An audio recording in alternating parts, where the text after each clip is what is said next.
Good evening, ladies and gentlemen. I'm Tristan Parrish, and we're going to be talking about the Turkish involvement with the PKK. Turkey's been at war with the PKK for the last 13 years. Now, the PKK has killed roughly 17 of the Turkish military forces in that much time, and wounded about 70 of them.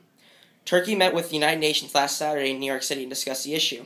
They were pointing fingers at the United States and Britain for this issue, thinking that Britain and the United States were paying the PKK to attack Turkey. Both the United States and Britain roughly said that they had nothing to do with the PKK, and the United States even argued that the PKK is a terrorist organization and the United States does not deal with terrorist organizations. One thing is clear, this has to be stopped. Turkey started deploying more tanks and troops and drones that they have borrowed off the United States embassies in Iraq and Afghanistan to fight with the PKK. The PKK has gotten smarter, however. They've started traveling in smaller groups and using old ways of communication to limit the amount of communication being leaked to the drones. Now we're going to go to Colin with his issue of the PKK. Colin? Thanks, Tristan. Hi, my name is Colin Flynn, here with EuroTacj. This just in. The PKK, the rebel group that Tristan stated earlier, is back in the mix. A large explosion targeted the city of Tesla, killing 7 people, mostly security personnel. 6 security members died from the blast and 1 civilian. The blast was from a car next to the road. It had C4 strapped underneath it and inside of it. It was triggered by the PKK. The fight between the PKK rebel group and Turkish troops has escalated just in this past month. The Turkish troops need to find a way not only to protect themselves, but their civilians also. Now to Joseph Graham. Wednesday, Greece and Spain's debt troubles caused their fragile financial situation to get even worse. The government's lack of money caused drastic spending cuts in the hundreds of millions. In Athens, Greece, riots broke out over the spending cuts. Chunks of marble and petrol bombs were thrown at police. Police dressed in riot gear fired tear gas into crowds. There is an estimated 60,000 protesters and hundreds of rioters. So far, 68 have been injured, and 34 have been arrested and charged. Their 25% unemployment rate and crashing stock markets caused good reason for protests. The protesters demanded the Prime Minister of Greece give up his position. Today in Russia, Moscow, there was a drunk driver named Alexander Barton. They say he was driving with the influence of alcohol.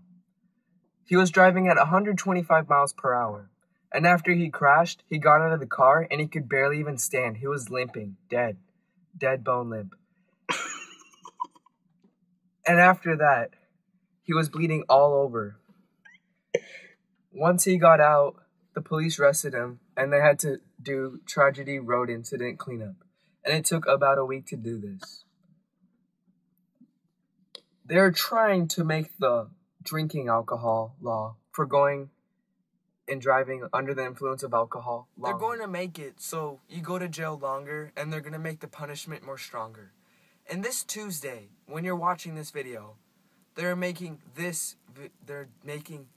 exact law statement in the courts of Russia.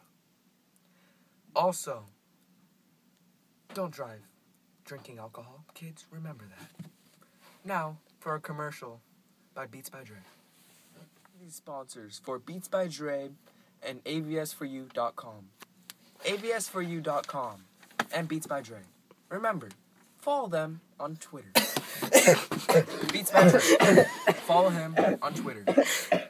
Beats by Dre.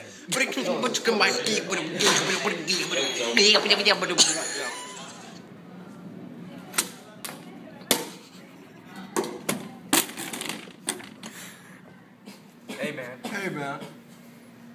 Dude, that was disrespectful, man. Well, your headphones are a disrespect. How much did you get them for? $60? Yeah, I got it from the Apple Store. Well, you look like you got them from Walmart. You should have gotten Beats by Dre. Beats by Dre. Beats by Dre. Shout out to Beats by Dre. Follow him on Twitter. Beats by Dre.